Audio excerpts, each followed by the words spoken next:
Anggota Komisi 1 DPRD Bali Inyoman Tirtawan menuturkan dengar pendapat dengan Legislatif Bali akan berlangsung pada 25 Mei mendatang dengan mengundang sejumlah pihak terkait seperti petani penggarap, BPN Buleleng dan Provinsi Bali, serta Bupati Buleleng dan Ketua DPRD Buleleng. Upaya ini dilakukan menyusul memanasnya kembali kasus itu lantaran konflik ini telah berlangsung selama hampir puluhan tahun tanpa ada penyelesaian pasti. Kita minta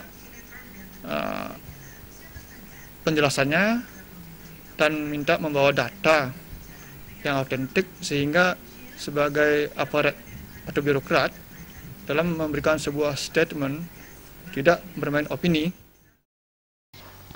Inyoman Tirtawan mengemukakan ratusan petani penggarap di Dusun Banyuwedang, Desa Pejarakan, Kecamatan Grogak, Buleleng bahkan sempat melakukan doa bersama untuk memohon agar pemerintah peduli terhadap konflik itu karena tanah tersebut merupakan sumber penghidupan masyarakat.